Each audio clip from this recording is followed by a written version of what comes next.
Welcome students. ਬੇਟਾ ਅੱਜ ਮੈਂ ਤੁਹਾਡੇ ਸਾਹਮਣੇ ਤੁਹਾਡੀ 12ਵੀਂ ਕਲਾਸ ਦਾ ਚੈਪਟਰ 5ਵਾਂ ਆਰਟੀਫਿਸ਼ੀਅਲ ਇੰਟੈਲੀਜੈਂਸੀ AI ਜਿਹਦੀ ਸ਼ਾਰਟ ਫਾਰਮ ਹੈ ਐਂਡ ਐਕਸਪਰਟ ਸਿਸਟਮ ਤੁਹਾਡੇ ਸਾਹਮਣੇ ਲੈ ਕੇ ਆਈ ਹਾਂ। ਬੇਟਾ ਇਹ ਤੁਹਾਡੀ 12th ਕਲਾਸ ਦਾ ਚੈਪਟਰ 5ਵਾਂ PSCB ਦੀ ਬੁੱਕ ਦਾ। ਮੇਰਾ ਨਾਮ ਬੇਟਾ ਨੀਤੂ ਗੁਪਤਾ ਹੈ। ਮੈਂ computer faculty government model senior secondary school phase 3B1 Mohali ਤੋਂ।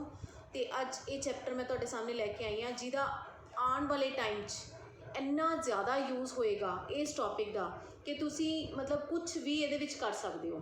ਜਿਹੜੀਆਂ ਚੀਜ਼ਾਂ ਅਸੀਂ ਸੋਚੀਆਂ ਵੀ ਨਹੀਂ ਨਾ ਉਹ ਤੁਸੀਂ ਆਰਟੀਫਿਸ਼ੀਅਲ ਇੰਟੈਲੀਜੈਂਸੀ ਨਾਲ ਕਰ ਸਕਦੇ ਹੋ। ਆਉਣ ਵਾਲੇ ਟਾਈਮ ਦਾ ਜਿਹੜਾ ਜ਼ਮਾਨਾ ਹੋਏਗਾ ਉਹ ਆਰਟੀਫਿਸ਼ੀਅਲ ਇੰਟੈਲੀਜੈਂਸੀ ਦਾ ਹੀ ਹੋਏਗਾ, ਰੋਬੋਟਸ ਦਾ ਹੀ ਹੋਏਗਾ। ਅਤੇ ਇਹਦੇ ਵਿੱਚ ਜਿਹੜੇ ਟੌਪਿਕ ਅਸੀਂ ਪੜ੍ਹਨੇ ਹਨ ਬੇਟਾ ਉਹ ਹਨ ਸਾਡੇ ਇੰਟਰੋਡਕਸ਼ਨ ਟੂ AI, ਜਾਣ ਪਛਾਣ, ਆਰਟੀਫਿਸ਼ੀਅਲ ਇੰਟੈਲੀਜੈਂਸੀ ਕੀ ਹੈ, what is AI? AI means artificial intelligence. ਇੱਕ ਤਾਂ ਤੁਸੀਂ ਇਹਦੀ ਫੁੱਲ ਫਾਰਮ ਯਾਦ ਰੱਖਣੀ ਹੈ। AI ਦੀ ਫੁੱਲ ਫਾਰਮ ਹੈ ਆਰਟੀਫਿਸ਼ੀਅਲ ਇੰਟੈਲੀਜੈਂਸੀ। ਕਈ ਵਾਰ ਤੁਹਾਨੂੰ ਫੁੱਲ ਫਾਰਮ ਆ ਜਾਂਦੀ ਹੈ ਅਤੇ ਉਹ ਤੁਹਾਨੂੰ ਆਰਾਮ ਨਾਲ ਪਤਾ ਲੱਗ ਜਾਂਦਾ ਕਿ ਕੀ ਪੁੱਛ ਰਿਹਾ। ਤੀਸਰਾ ਬੇਟਾ ਹੈ ਆਰਟੀਫਿਸ਼ੀਅਲ ਇੰਟੈਲੀਜੈਂਸੀ ਦੀਆਂ ਕਿਸਮਾਂ, types of AI, artificial intelligence ਦੀਆਂ ਕਿਸਮਾਂ। ਚੌਥਾ ਹੈ ਬੇਟਾ importance of AI, artificial intelligence ਦੀ ਮਹੱਤਤਾ। ਪੰਜਵਾਂ ਹੈ applications of AI, artificial intelligence ਦੀ ਵਰਤੋਂ। ਨੈਕਸਟ ਇਜ਼ ਪਰਪਸ ਔਰ ਗੋਲ ਆਫ AI, ਆਰਟੀਫਿਸ਼ੀਅਲ ਇੰਟੈਲੀਜੈਂਸੀ ਦਾ ਉਦੇਸ਼। ਨੈਕਸਟ ਹੈ ਬੇਟਾ pros and corns of AI, artificial ਇੰਟੈਲੀਜੈਂਸੀ ਦੇ ਲਾਭ ਅਤੇ ਹਾਨੀਆਂ। ਕਿਉਂਕਿ ਦੇਖੋ ਕੋਈ ਵੀ ਚੀਜ਼ ਹੈ, ਕੋਈ ਵੀ ਟੌਪਿਕ ਹੈ, ਕੋਈ ਵੀ ਇੰਸਟਰੂਮੈਂਟ ਹੈ, ਕੁਛ ਵੀ ਹੈ, ਉਦੋਂ ਯੂਜ਼ ਦੇ ਜਿਹੜੇ ਹੁੰਦੇ ਨੇ ਕੁਝ ਐਡਵਾਂਟੇਜਸ ਹੁੰਦੀਆਂ ਨੇ, ਕੁਝ ਡਿਸਐਡਵਾਂਟੇਜਸ ਹੁੰਦੀਆਂ ਨੇ। ਇਹ ਦੋਨੋਂ ਹੀ ਅਸੀਂ ਆਪਾਂ ਡਿਸਕਸ ਕਰਾਂਗੇ। And next is expert system. Last robotics, ਜਿਹੜਾ ਤੁਸੀਂ ਅੱਜ ਕੱਲ੍ਹ ਸੁਣ ਰਹੇ ਹੋਗੇ ਰੋਬੋਟਸ ਦਾ ਜ਼ਮਾਨਾ ਹੈ। ਰੋਬੋਟਸ ਅਸੀਂ ਹੈਲਥ ਸਿਸਟਮ ਦੇ ਵਿੱਚ ਵੀ ਹੋਰ ਬੜੀਆਂ ਜਗ੍ਹਾ 'ਤੇ ਅਸੀਂ ਯੂਜ਼ ਕਰ ਰਹੇ ਹਾਂ। ਉਹ ਰੋਬੋਟਿਕਸ ਵੀ ਅਸੀਂ ਇਸ ਚੈਪਟਰ 'ਚ ਡਿਸਕਸ ਕਰਾਂਗੇ। ਸਭ ਤੋਂ ਪਹਿਲਾਂ ਤੁਹਾਡਾ ਟੌਪਿਕ ਆ ਜਾਂਦਾ ਬੇਟਾ ਜਾਣ ਪਛਾਣ, introduction. What is AI? AI ਦਾ ਮਤਲਬ ਕੀ ਹੈ ਬੇਟਾ? ਆਰਟੀਫਿਸ਼ੀਅਲ ਇੰਟੈਲੀਜੈਂਸੀ ਹੁੰਦੀ ਕੀ ਹੈ? ਇੱਕ ਤਾਂ ਇੰਟੈਲੀਜੈਂਸੀ ਵਰਡ ਅਸੀਂ ਸੁਣਿਆ ਹੋਇਆ ਜਿਹੜੀ ਸਾਡੇ ਕੋਲ ਹੈ, ਜਿਵੇਂ ਹਿਊਮਨ ਕੋਲ ਇੱਕ ਇੰਟੈਲੀਜੈਂਸੀ ਹੈ, ਆਪਣੇ ਹਰ ਇੱਕ ਇਨਸਾਨ ਦੀ ਆਪਣੀ ਇੱਕ ਇੰਟੈਲੀਜੈਂਸੀ ਪਾਵਰ ਹੁੰਦੀ ਹੈ। ਪਰ ਆਰਟੀਫਿਸ਼ੀਅਲ ਦਾ ਕੀ ਮਤਲਬ ਹੈ ਬੇਟਾ? ਆਰਟੀਫਿਸ਼ੀਅਲ ਦਾ ਮਤਲਬ ਹੈ ਬਣਾਈ ਹੋਈ। ਆਰਟੀਫਿਸ਼ੀਅਲ ਮਤਲਬ ਬਣਾਵਟੀ। ਇਹ ਇੰਟੈਲੀਜੈਂਸੀ ਜਿਹੜੀ ਹੈਗੀ ਹੈ ਇਹ ਹੈ artificial intelligence. Artificial is said to be man made, ਮਤਲਬ ਇਹਦਾ ਮਤਲਬ ਹੈ ਕਿ ਮੈਨ ਮੇਡ ਹੈ, ਇਹ ਆਦਮੀ ਦੁਆਰਾ ਬਣਾਈ ਗਈ ਇੰਟੈਲੀਜੈਂਸੀ। ਸੁਣਿਆ ਸੀ ਕਦੇ ਬੇਟਾ? ਇੰਟੈਲੀਜੈਂਸੀ ਰੱਬ ਵੱਲੋਂ, ਪਰਮਾਤਮਾ ਵੱਲੋਂ ਦਿੱਤੀ ਜਾਂਦੀ ਸੀ। ਲੋਕ ਕਹਿੰਦੇ ਸੀ ਇਹ ਜ਼ਿਆਦਾ ਇੰਟੈਲੀਜੈਂਟ ਹੈ, ਘੱਟ ਇੰਟੈਲੀਜੈਂਟ ਹੈ, ਇਹ ਮਤਲਬ ਆਪਣਾ ਗੋਡ ਗਿਫਟਡ ਹੁੰਦਾ ਸੀ। ਪਰ ਹੁਣ ਕੀ ਹੈ, ਆਦਮੀ ਨੇ ਇੱਕ ਆਰਟੀਫਿਸ਼ੀਅਲ ਇੰਟੈਲੀਜੈਂਸੀ ਬਣਾ ਲਈ ਹੈ। ਠੀਕ ਹੈ, ਮਤਲਬ ਇੰਨੀ ਜ਼ਿਆਦਾ ਦੇਖੋ ਤਰੱਕੀ ਹੋ ਗਈ ਹੈ ਸਾਡੇ ਦੇਸ਼ 'ਚ ਕਿ ਅਸੀਂ ਇੰਟੈਲੀਜੈਂਸੀ ਵੀ ਆਰਟੀਫਿਸ਼ੀਅਲ ਤਿਆਰ ਕਰ ਲਈ ਹੈ। ਅਤੇ ਉਸ ਤੋਂ ਬਾਅਦ ਬੇਟਾ intelligence is the capacity and apply it to practice. ਠੀਕ ਹੈ, ਇੰਟੈਲੀਜੈਂਸੀ ਜਿਹੜੀ ਹੈਗੀ ਹੈ ਇਹ ਮਤਲਬ ਤੁਸੀਂ ਇੱਕ ਕੈਪੈਸਿਟੀ ਹੁੰਦੀ ਹੈ ਹਰ ਇਨਸਾਨ ਦੀ। ਠੀਕ ਹੈ, ਅਤੇ ਇਹਨੂੰ ਤੁਸੀਂ ਪ੍ਰੈਕਟਿਸ 'ਚ ਕਿਵੇਂ ਅਪਲਾਈ ਕਰਨਾ ਹੈ, ਕਿਸ ਤਰ੍ਹਾਂ ਤੁਸੀਂ ਉਹਨੂੰ ਅਪਲਾਈ ਕਰ ਸਕਦੇ ਹੋ, ਇਹਨੂੰ ਕਹਿੰਦੇ ਨੇ ਆਰਟੀਫਿਸ਼ੀਅਲ ਇੰਟੈਲੀਜੈਂਸੀ। ਉਸ ਤੋਂ ਬਾਅਦ ਬੇਟਾ ਹੈ it is an ability to learn and comprehend. ਆਪਾਂ ਕਹਿੰਦੇ ਹਾਂ ਇੱਕ ਇਨਸਾਨ ਦੀ ਸਿੱਖਣ ਦੀ ਇੱਕ ਕਪੈਸਿਟੀ ਹੁੰਦੀ ਹੈ, ਲਰਨ ਕਰਨ ਦੀ ਇੱਕ ਕਪੈਸਿਟੀ ਹੁੰਦੀ ਹੈ, that is called intelligence. Intelligence ਬੇਟੇ ਹੁੰਦੀ ਹੈ ਇੱਕ ਤਰ੍ਹਾਂ ਦੀ, ਮਤਲਬ ਆਪਾਂ ਕਹਿੰਦੇ ਹਾਂ ਵੀ ਮਨੁੱਖ ਦੀ ਤਰ੍ਹਾਂ ਸੂਝ-ਬੂਝ ਨਾਲ ਕੰਮ ਕਰਦੀਆਂ ਨੇ। ਜਿਵੇਂ ਇੱਕ ਮਨੁੱਖ ਆਦਮੀ ਇੱਕ ਸੂਝ-ਬੂਝ ਨਾਲ ਕੰਮ ਕਰਦਾ, ਉਸੇ ਤਰ੍ਹਾਂ ਇਹ ਮਸ਼ੀਨਾਂ ਵੀ ਕੰਮ ਕਰਦੀਆਂ ਨੇ। ਇੰਟੈਲੀਜੈਂਸੀ ਜਿਹੜੀ ਹੁੰਦੀ ਹੈ ਇਹ ਸੌਫਟਵੇਅਰ ਟੈਕਨੋਲੋਜੀ ਹੈ ਜਿਸ ਵਿੱਚ ਰੋਬੋਟ ਜਾਂ ਕੰਪਿਊਟਰ ਬਣਾਏ ਜਾਂਦੇ ਨੇ ਜਿਹੜੇ ਕਿ ਮਨੁੱਖ ਦੀ ਤਰ੍ਹਾਂ ਵਿਹਾਰ ਕਰਦੇ ਨੇ। ਮਤਲਬ ਉਹ ਬਿਲਕੁਲ ਮਨੁੱਖ ਦੀ ਤਰ੍ਹਾਂ ਕੰਮ ਕਰ ਸਕਦੇ ਨੇ, ਸੋਚਦੇ ਨੇ ਅਤੇ ਉਸ ਚੀਜ਼ ਨੂੰ ਮਤਲਬ ਇਹ ਜਿਹੜੀ ਪਹਿਲੀ ਵਾਰ ਜਿਹੜੇ ਅਮੈਰੀਕਾ ਦੇ ਕੰਪਿਊਟਰ ਵਿਗਿਆਨੀ ਸੀਗਾ ਜੌਨ ਮੈਕਾਰਥੀ, ਇਹਨੇ ਮਤਲਬ ਆਪਣਾ ਸੰਨ 1956 ਦੇ ਵਿੱਚ ਨਾ ਡੈਨਮਾਰਕ 'ਚ ਇੱਕ ਕਾਨਫਰੰਸ ਹੋਈ ਸੀ, ਉੱਥੇ ਇਸ ਦੀ ਇੰਟੈਲੀਜੈਂਸੀ ਦੀ ਵਰਤੋਂ ਹੋਈ ਸੀ। ਇਸੇ ਕਰਕੇ ਜਿਹੜਾ ਇਹ ਬੰਦਾ ਹੈ ਜੌਨ ਮੈਕਾਰਥੀ, ਇਹਨੂੰ ਨਾ ਆਰਟੀਫਿਸ਼ੀਅਲ ਇੰਟੈਲੀਜੈਂਸੀ ਦਾ ਪਿਤਾਮਾ ਵੀ ਕਿਹਾ ਜਾਂਦਾ। ਕਈ ਵਾਰ ਕੁਐਸਚਨ ਆ ਜਾਂਦਾ ਵੀ ਆਰਟੀਫਿਸ਼ੀਅਲ ਇੰਟੈਲੀਜੈਂਸੀ ਦਾ ਫਾਦਰ ਆਫ ਆਰਟੀਫਿਸ਼ੀਅਲ ਇੰਟੈਲੀਜੈਂਸੀ ਕੌਣ ਸੀ, ਤਾਂ ਉਹ ਤੁਸੀਂ ਯਾਦ ਰੱਖਣਾ ਬੇਟਾ ਜੌਨ ਮੈਕਾਰਥੀ। ਠੀਕ ਹੈ, ਇਹ ਉਹਦੇ ਮਤਲਬ ਪਿਤਾਮਾ ਵਜੋਂ ਜਾਣੇ ਜਾਂਦੇ ਨੇ। ਉਸ ਤੋਂ ਬਾਅਦ ਬੇਟਾ ਨੈਕਸਟ ਹੈਗਾ ਵੀ ਇੰਟੈਲੀਜੈਂਸੀ ਹੈ ਕੀ ਹੈ, ਇੱਕ ਮਤਲਬ ਬੌਧਿਕ ਯੋਗਤਾ ਨੂੰ ਬਨਾਵਟੀ ਤਰੀਕੇ ਨਾਲ ਵਿਕਸਿਤ ਕਰਨਾ ਹੈ। ਇਹ ਮਤਲਬ ਇੰਟੈਲੀਜੈਂਸੀ ਦੇ ਖੇਤਰ ਵਿੱਚ computer science, natural language processing, ਗਣਿਤ, ਮਨੋਵਿਗਿਆਨ, neuro science, data science, machine learning ਅਤੇ ਹੋਰ ਬਹੁਤ ਸਾਰੇ ਜਿਹੜੇ ਵਿਸ਼ੇ ਨੇ ਇਹਦੇ ਵਿੱਚ ਸ਼ਾਮਿਲ ਹੋ ਜਾਂਦੇ ਨੇ। ਠੀਕ ਹੈ, ਇਹ ਜਿਹੜੀ ਹੈਗੀ ਸੀ ਆਦਮੀ ਨੇ ਬਣਾਈ ਸੀ। It is created by man to make life easy and comfortable, ਤਾਂ ਕਿ ਜਿਹੜੀ ਆਦਮੀ ਦੀ ਜ਼ਿੰਦਗੀ ਹੈ ਉਹ ਉਹਨੂੰ ਕੰਫਰਟੇਬਲ ਬਣਾ ਸਕੇ, ਈਜ਼ੀ ਬਣਾ ਸਕੇ। ਵੈਸੇ ਤਾਂ ਬਹੁਤ ਈਜ਼ੀ ਹੋ ਚੁੱਕੀ ਹੈ ਲਾਈਫ, ਪਰ ਹੋਰ ਈਜ਼ੀ ਬਣਾਉਣ ਲਈ, ਜਿਵੇਂ ਕਈਆਂ ਕੋਲ ਟਾਈਮ ਨਹੀਂ ਹੁੰਦਾ ਕੰਮ ਕਰਨ ਦਾ, ਸਫਾਈ ਕਰਨ ਦਾ ਟਾਈਮ ਨਹੀਂ ਹੈ, ਮੇਡਸ ਨਹੀਂ ਆਉਂਦੀਆਂ ਅਤੇ ਉੱਥੇ ਉਹ ਰੋਬੋਟਸ ਯੂਜ਼ ਕਰ ਲੈਂਦੇ ਹੈ। ਠੀਕ ਹੈ, ਉਸ ਲਾਈਫ ਨੂੰ ਕੰਫਰਟੇਬਲ ਬਣਾਉਣ ਲਈ ਜਿਹੜੀ ਸੀ ਇਹ ਯੂਜ਼ ਕੀਤੀ ਗਈ ਸੀ। ਨੈਕਸਟ ਬੇਟੇ ਟੌਪਿਕ ਤੁਹਾਡਾ ਆ ਜਾਂਦਾ ਹੈ ਟਾਈਪਸ ਆਫ ਆਰਟੀਫਿਸ਼ੀਅਲ ਇੰਟੈਲੀਜੈਂਸੀ। ਹੁਣ ਇਸ ਇੰਟੈਲੀਜੈਂਸੀ ਦੀਆਂ ਕੁਝ ਕਿਸਮਾਂ ਹੁੰਦੀਆਂ ਨੇ ਬੱਚੇ। ਠੀਕ ਹੈ, ਇਹ 2 ਟਾਈਪਸ ਨੇ ਮੇਨ। ਦੇਖੋ ਆਪਾਂ ਡਿਸਕਸ ਵੀ ਮੈਂ ਤੁਹਾਨੂੰ ਵੀਡੀਓ ਦੇ ਵਿੱਚ ਨਜ਼ਰ ਆ ਰਿਹਾ ਹੋਣਾ ਕਿ ਟਾਈਪਸ ਕਿਹੜੀਆਂ ਕਿਹੜੀਆਂ ਨੇ। ਇਹ ਟਾਈਪਸ ਹੈਗੀਆਂ ਨੇ ਬੇਟਾ ਟਾਈਪ 1 ਅਤੇ ਟਾਈਪ 2। ਠੀਕ ਹੈ, ਟਾਈਪ 1 ਅਤੇ ਟਾਈਪ 2 2 ਟਾਈਪਸ ਨੇ। ਟਾਈਪ 1 ਦੇ ਵਿੱਚ ਬੇਟੇ ਨੈਰੋ AI ਆ ਜਾਂਦਾ ਹੈ, ਜਨਰਲ AI ਆ ਜਾਂਦਾ ਹੈ ਅਤੇ ਸਟਰੋਂਗ AI ਆ ਜਾਂਦਾ ਹੈ। ਅਤੇ ਟਾਈਪ 2 'ਚ ਬੇਟੇ ਰਿਐਕਟਿਵ ਮਸ਼ੀਨਸ ਆ ਜਾਂਦੀਆਂ ਨੇ, ਲਿਮਿਟਿਡ ਮਸ਼ੀਨਸ ਆ ਜਾਂਦੀਆਂ ਨੇ ਅਤੇ ਸੈਲਫ ਅਵੇਅਰਨੈਸ ਆ ਜਾਂਦੀ ਹੈ, ਅਤੇ ਉਸ ਤੋਂ ਬਾਅਦ ਆਪਣੇ ਕੋਲ ਸਟਰੋਂਗ AI ਆ ਜਾਂਦੀਆਂ ਨੇ। ਠੀਕ ਹੈ, ਇਹ ਸਾਰੀਆਂ ਜਿਹੜੀਆਂ ਹੈਗੀਆਂ ਨੇ ਇਹਨਾਂ ਦੀਆਂ ਟਾਈਪ 2 ਦੇ ਵਿੱਚ reactive machine, limited memory machine, theory of mind ਅਤੇ ਸੈਲਫ ਅਵੇਅਰਨੈਸ, ਇਹ 4 ਜਿਹੜੀਆਂ ਨੇ ਇਹ ਟਾਈਪ 2 ਦੀਆਂ ਐਗਜ਼ਾਮਪਲਸ ਹੈ। ਤਾਂ ਹੁਣ ਥੋੜ੍ਹਾ ਆਪਾਂ ਪੜ੍ਹਾਂਗੇ ਵੀ ਟਾਈਪ 1 ਕੀ ਹੈ। ਟਾਈਪ 1 ਹੈਗੀ ਹੈ ਵੀ ਜਿਹੜੀ ਆਰਟੀਫਿਸ਼ੀਅਲ ਇੰਟੈਲੀਜੈਂਸੀ ਦੀ ਟਾਈਪ 1 ਹੈ, ਇਸ ਦੀ ਸਮਰੱਥਾ ਜਿਹੜੀ ਹੁੰਦੀ ਹੈ ਨਾ, ਮਨੁੱਖ ਦੀ ਸਮਰੱਥਾ ਨਾਲ ਜੇ ਅਸੀਂ ਤੁਲਨਾ ਕਰਨ 'ਤੇ ਆਧਾਰਿਤ ਹੁੰਦੀ ਹੈ, ਵੀ ਉਹਦੀ ਤੁਲਨਾ ਕਰੀਏ ਮਨੁੱਖ ਨਾਲ। ਇੱਕ ਕੰਪਿਊਟਰ ਜਾਂ ਮਸ਼ੀਨ ਦੀ ਜਿਹੜੀ ਇੰਟੈਲੀਜੈਂਸੀ ਦੇ ਪੱਧਰ 'ਤੇ ਤੁਲਨਾ ਹੁੰਦੀ ਹੈ, ਆਮ ਮਨੁੱਖ ਦੇ ਇੰਟੈਲੀਜੈਂਸ ਦੇ ਪੱਧਰ ਨਾਲ ਕੀਤੀ ਜਾਂਦੀ ਹੈ ਟਾਈਪ 1 'ਚ। ਟਾਈਪ 1 ਜਿਹੜੀ ਹੈ ਪੂਰੀ ਤਰ੍ਹਾਂ ਸਮਰੱਥਾ 'ਤੇ ਆਧਾਰਿਤ ਹੈ। ਠੀਕ ਹੈ, ਕੰਪਿਊਟਰ ਜਾਂ ਇੰਟੈਲੀਜੈਂਸੀ ਮਸ਼ੀਨ ਨੂੰ ਕੰਮ ਸੌਂਪੇ ਜਾਂਦੇ ਨੇ, ਫਿਰ ਇਹ ਵੇਖਿਆ ਜਾਂਦਾ ਹੈ ਕਿ ਇਹ ਕਿਸੇ ਖਾਸ ਕੰਮ ਪ੍ਰਤੀ ਕਿਵੇਂ ਪ੍ਰਤੀਕਿਰਿਆ ਕਰਦਾ, ਮਤਲਬ ਉਸ ਕੰਮ ਨੂੰ ਕਿਸ ਤਰੀਕੇ ਨਾਲ ਪਰਫੋਰਮ ਕਰ ਰਿਹਾ। ਠੀਕ ਹੈ, ਇਹਦੇ ਅੱਗੋਂ 3 ਹਿੱਸੇ ਨੇ ਬੇਟੇ, narrow artificial intelligence, general artificial intelligence ਅਤੇ ਸਟਰੋਂਗ ਆਰਟੀਫਿਸ਼ੀਅਲ ਇੰਟੈਲੀਜੈਂਸੀ। ਅਤੇ ਇਹ ਨੈਰੋ ਦੇ ਵਿੱਚ ਕੀ ਆ ਜਾਂਦਾ ਵੀ ਇੱਕ ਬਨਾਵਟੀ ਇੰਟੈਲੀਜੈਂਸੀ ਹੁੰਦੀ ਹੈ ਜਿਹੜੀ ਕਿ ਖਾਸ ਸਮਰਪਿਤ ਕਾਰਜ 'ਤੇ ਆਧਾਰਿਤ ਹੁੰਦੀ ਹੈ। ਠੀਕ ਹੈ, ਜਨਰਲ ਆਰਟੀਫਿਸ਼ੀਅਲ ਇੰਟੈਲੀਜੈਂਸੀ ਆ ਜਾਂਦੀ ਹੈ ਵੀ ਇੱਕ ਕਿਸਮ ਦੀ ਆਰਟੀਫਿਸ਼ੀਅਲ ਇੰਟੈਲੀਜੈਂਸੀ ਹੈ ਜਿਹੜੀ ਮਸ਼ੀਨ ਕੰਪਿਊਟਰ ਪ੍ਰਣਾਲੀ ਵਾਂਗ ਕਿਸੇ ਆਮ ਨੂੰ ਕੰਮ ਕਰ ਸਕਦੀ ਹੈ, ਮਤਲਬ ਕਿਸੇ ਵੀ ਆਮ ਕੰਮ ਨੂੰ ਕਰ ਸਕਦੀ ਹੈ। ਇਹ ਜਿਹੜੀ ਮਨੁੱਖ ਦੇ ਬਰਾਬਰ ਜਿਹੜੀ ਹੈ ਸਮਰੱਥਾ ਰੱਖਦੀ ਹੈ ਆਰਟੀਫਿਸ਼ੀਅਲ ਇੰਟੈਲੀਜੈਂਸੀ। ਥਰਡ ਬੇਟੇ ਆ ਜਾਂਦੀ ਹੈ ਸਟਰੋਂਗ AI। ਤੁਸੀਂ ਇੰਨਾ ਕੀ ਯਾਦ ਰੱਖਣਾ ਹੈ, ਜ਼ਿਆਦਾ ਡਿਟੇਲ 'ਚ ਨਹੀਂ ਜਾਣਾ ਬੇਟਾ, ਇੰਨਾ ਕੀ ਹੀ ਸਫੀਸ਼ੀਐਂਟ ਹੈ ਤੁਹਾਡੇ ਲਈ ਇਸ ਟੌਪਿਕ ਦੇ ਅਕੋਰਡਿੰਗ। ਸਟਰੋਂਗ AI ਦੇ ਵਿੱਚ ਕੀ ਆ ਜਾਂਦਾ ਬੇਟੇ, ਇਹ ਇੰਟੈਲੀਜੈਂਸ ਜਿਹੜੀ ਹੁੰਦੀ ਹੈ ਇਹ ਜਨਰਲ AI ਦਾ ਇੱਕ ਨਤੀਜਾ ਹੁੰਦਾ, ਮਤਲਬ ਉਹਦਾ ਨਿਚੋੜ ਕੱਢਿਆ ਹੁੰਦਾ। ਇਹ ਉਹ ਪੱਧਰ ਹੈ ਜਿੱਥੇ ਨਾ ਕੰਪਿਊਟਰ ਪ੍ਰਣਾਲੀ ਜਾਂ ਮਸ਼ੀਨਾਂ ਬੁੱਧੀ ਵਿੱਚ ਮਨੁੱਖ ਨੂੰ ਵੀ ਪਛਾੜ ਸਕਦੀਆਂ ਨੇ, ਮਤਲਬ ਆਪਾਂ ਕਹਿੰਦੇ ਹਾਂ ਵੀ ਉਹਨਾਂ ਦੀ ਇੰਟੈਲੀਜੈਂਸੀ ਮਨੁੱਖ ਤੋਂ ਵੀ ਉੱਪਰ ਚਲੀ ਜਾਂਦੀ ਹੈ। ਸਟਰੋਂਗ ਜਿਵੇਂ ਸਟਰੋਂਗ ਇੱਕ ਸੋਚਣ ਦੀ ਯੋਗਤਾ ਹੋ ਗਈ, ਤਰਕ ਕਰਨ ਦੀ ਯੋਗਤਾ ਹੋ ਗਈ, ਕਿਸੇ ਬੁਝਾਰਤ ਨੂੰ ਹੱਲ ਕਰਨ ਦੀ ਯੋਗਤਾ ਹੋ ਗਈ, ਜਾਂ ਯੋਜਨਾ ਬਣਾਉਣਾ, ਨਿਰਣਾ ਲੈਣਾ, ਇਹ ਮਨੁੱਖ ਨੂੰ ਵੀ ਪਿੱਛੇ ਕਰ ਦਿੰਦੀ ਹੈ intelligence. That is why it is called strong AI। ਠੀਕ ਹੈ, ਨੈਕਸਟ ਬੇਟਾ ਟਾਈਪ 2 ਆ ਜਾਂਦੀ ਹੈ ਸਾਡੇ ਕੋਲ। ਇਹ ਇੱਕ ਪ੍ਰਕਾਰ ਦੀ ਜਿਹੜੀ ਇੰਟੈਲੀਜੈਂਸੀ ਆ ਉਹ ਕਾਰਜਸ਼ੀਲਤਾ ਅਤੇ ਸਮਰੱਥਾ ਦੋਵਾਂ 'ਤੇ ਆਧਾਰਿਤ ਹੈ। ਪਹਿਲਾਂ ਤਾਂ ਆਪਾਂ ਸਮਰੱਥਾ 'ਤੇ ਕੀਤੀ ਸੀ ਨਾ ਟਾਈਪ 1, ਦੂਜੀ ਜਿਹੜੀ ਹੈ ਉਹ ਕਾਰਜਸ਼ੀਲਤਾ ਵੀ, ਜਿਵੇਂ ਕੰਮ ਕਰਨ ਦੀ ਜਿਹੜੀ ਹੁੰਦੀ ਹੈ ਇੱਕ ਕਪੈਸਿਟੀ, ਅਤੇ ਸਮਰੱਥਾ ਦੋਵਾਂ 'ਤੇ ਆਧਾਰਿਤ, ਦੋਨੋਂ ਚੀਜ਼ਾਂ 'ਤੇ ਆਧਾਰਿਤ ਹੁੰਦੀ ਹੈ। ਇਹਦੇ ਵਿੱਚ 4 ਨੇ, ਰਿਐਕਟਿਵ ਮਸ਼ੀਨਸ, ਲਿਮਿਟਿਡ ਮੈਮਰੀ ਜਾਂ ਸੀਮਿਤ ਮੈਮਰੀ ਕਹਿ ਸਕਦੇ ਹਾਂ ਆਪਾਂ, theory of mind and self awareness. Self awareness ਦਾ ਮਤਲਬ ਹੁੰਦਾ ਸਵੈ ਜਾਗਰੂਕਤਾ, ਮਤਲਬ ਕਿੰਨੀ ਕੁ ਸਾਨੂੰ ਅਵੇਅਰਨੈਸ ਹੈ ਉਸ ਚੀਜ਼ 'ਤੇ ਡਿਪੈਂਡ। ਪਹਿਲੀ ਬੇਟਾ ਹੈਗੀ ਰਿਐਕਟਿਵ ਮਸ਼ੀਨ। ਇਹ ਮਤਲਬ ਮਸ਼ੀਨਾਂ ਦੀ ਮੁੱਢਲੀ ਇੱਕ ਖਾਸੀਅਤ ਹੁੰਦੀ ਹੈ ਕਿ ਇਹ ਜਿਹੜੀਆਂ ਮੈਮਰੀਜ਼ ਨੂੰ ਸਟੋਰ ਨਹੀਂ ਕਰਦੀਆਂ, ਅਤੇ ਜਿਹੜੀਆਂ ਆਉਣ ਵਾਲੇ ਭਵਿੱਖ ਜਿਹੜੀਆਂ ਕਿਰਿਆਵਾਂ ਕਰਨ ਲਈ ਪਿੱਛੇ ਤਜਰਬਿਆਂ ਦੀ ਵਰਤੋਂ ਨਹੀਂ ਕਰਦੇ। ਇਹ ਰਿਐਕਟਿਵ ਮਸ਼ੀਨ ਹੈ, ਉਸੇ ਟਾਈਮ ਕੰਮ ਦਿੱਤਾ ਉਸੇ ਟਾਈਮ ਕੰਪਲੀਟ ਕਰਤਾ, ਕੋਈ ਹਿਸਟਰੀ ਨਹੀਂ, ਕੁਛ ਨਹੀਂ ਇਹਦੇ ਵਿੱਚ। ਠੀਕ ਹੈ, ਸੈਕਿੰਡ ਹੈ ਬੇਟਾ ਲਿਮਿਟਿਡ ਮੈਮਰੀ ਮਸ਼ੀਨ। ਇਹਦੇ ਵਿੱਚ ਕੀ ਹੁੰਦੀ ਹੈ ਵੀ ਇਹਦੇ ਵਿੱਚ ਥੋੜ੍ਹੇ ਟਾਈਮ ਲਈ ਜਿਹੜੀ ਚੀਜ਼ਾਂ ਨੇ, ਜਿਹੜੇ ਕੰਮ ਕੀਤੇ ਹੁੰਦੇ ਆ ਉਹ ਥੋੜ੍ਹੇ ਟਾਈਮ ਲਈ ਸੇਵ ਹੋ ਜਾਂਦੇ ਆ। ਠੀਕ ਹੈ, ਜਿਵੇਂ ਸਾਡਾ ਦਿਮਾਗ ਹੈ ਨਾ, ਕਈ ਵਾਰ ਪਰਮਾਨੈਂਟ ਮੈਮਰੀ ਬਣ ਜਾਂਦੀ ਹੈ, ਪਰ ਜਿਵੇਂ ਸਾਡੀ ਉਮਰ ਵੱਧਦੀ ਜਾਂਦੀ ਹੈ, ਅਸੀਂ ਬਚਪਨ ਨੂੰ ਥੋੜ੍ਹਾ ਫੇਡ ਹੁੰਦੀਆਂ ਜਾਂਦੀਆਂ ਮੈਮਰੀਆਂ ਸਾਡੀਆਂ, ਅਤੇ ਇਹ ਕੀ ਹੁੰਦਾ ਵੀ ਇਹ ਕੁਝ ਸਮੇਂ ਲਈ ਮੈਮਰੀ ਸਟੋਰ ਕਰਕੇ ਰੱਖਦੀ ਹੈ, ਫਿਰ ਉਸ ਤੋਂ ਬਾਅਦ ਉਹਦੇ ਵਿੱਚੋਂ ਖਤਮ ਹੋ ਜਾਂਦੀ ਹੈ। ਅਤੇ ਥਰਡ ਬੇਟੇ ਹੈ theory of mind. Theory of mind ਇੱਕ ਇਸ ਤਰ੍ਹਾਂ ਦੀ ਮਸ਼ੀਨ ਹੈ ਜਿਹੜੀ ਕਿ ਲੋਕਾਂ ਦੀਆਂ ਭਾਵਨਾਵਾਂ, ਵਿਸ਼ਵਾਸ, ਹਾਵ ਭਾਵ ਉਹਨਾਂ ਨੂੰ ਸਮਝਣਾ ਅਤੇ ਇਸ 'ਤੇ ਪ੍ਰਤੀਕਰਮ ਦੇਣਾ ਸ਼ਾਮਿਲ ਹੈ। ਲੋਕਾਂ ਦੇ ਮਤਲਬ ਅਸੀਂ ਜਿਵੇਂ ਆਪਾਂ ਕਹਿੰਦੇ ਹਾਂ ਵੀ ਵਿਸ਼ਵਾਸ ਇੱਕ ਹੁੰਦਾ ਹੈ, ਭਾਵਨਾ ਹੁੰਦੀ ਹੈ, ਉਸ ਚੀਜ਼ ਨੂੰ ਸਮਝ ਲੈਂਦੀ ਹੈ ਮਸ਼ੀਨ ਤੁਹਾਡੀ, ਠੀਕ ਹੈ। ਚੌਥੀ ਹੈ ਬੇਟੇ ਸਵੈ ਜਾਗਰੂਕਤਾ।